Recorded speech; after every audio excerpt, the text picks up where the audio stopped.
Let me talk about the 1804 silver dollar, sometimes called the king of American coins.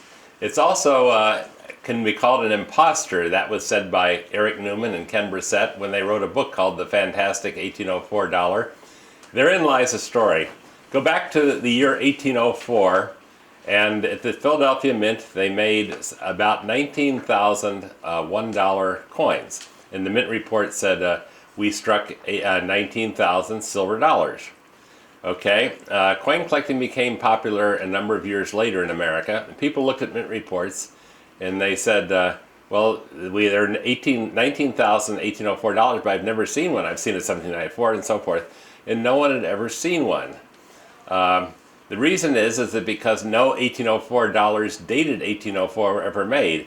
In 1804 they had some dies earlier, like dated 1803, that they used. So there was no such thing as an 1804 dollar. Okay, but there was such a thing. How was there such a thing? And the story gets a bit complex, so you'll need to follow here.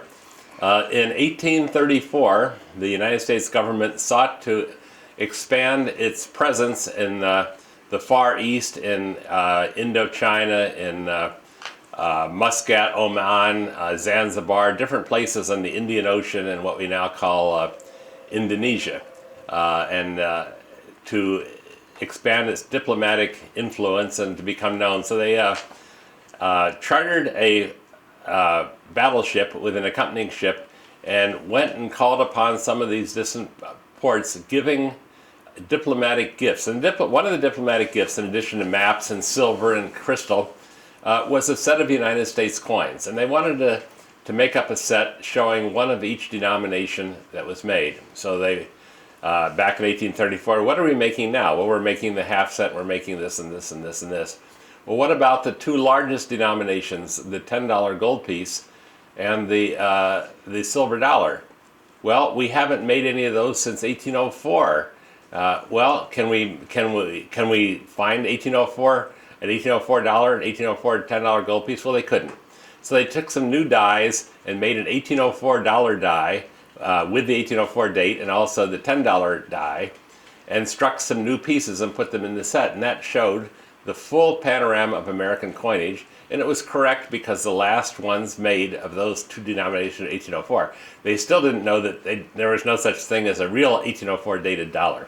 Edmund Roberts from Portsmouth, New Hampshire, sailed around the world, dropped some of these off as gifts, including one with the Sultan of Muscat. This particular set remained in the Sultan's family for many, many years, then was sold at London at auction, and then was consigned to us, this 1804 dollar, by the time it was part of the Walter Childs collection in 1999, and it's a perfect proof of it, dated 1804, and brought over $4 million, and as I say these words, it still holds the record for the most valuable silver coin ever auctioned.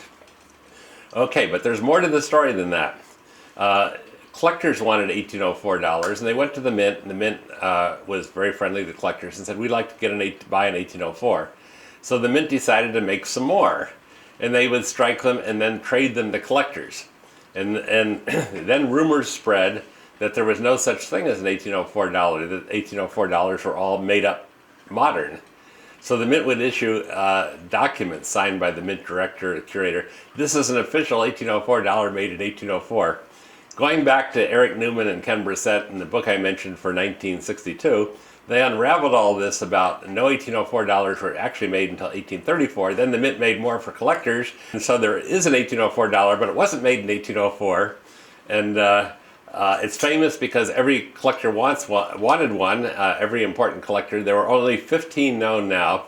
The 1804 dollar was called the king of American coins by B. Maxwell when he offered one in a catalog, because there was so much fame connected with it. The stories like, is it real, isn't it, did they ever make any, which was finally settled by Newman and Brissett. So it became a story item. It became like, what's your opinion of the 1804? And it gained fame just like outlaws and bandits become famous, okay? Well, the 1804 dollar became famous because it was controversial. And today that fame endures, and I think everyone would agree that it has the right title of the king of American coins, and there are 15 known, and about half of those are in private hands.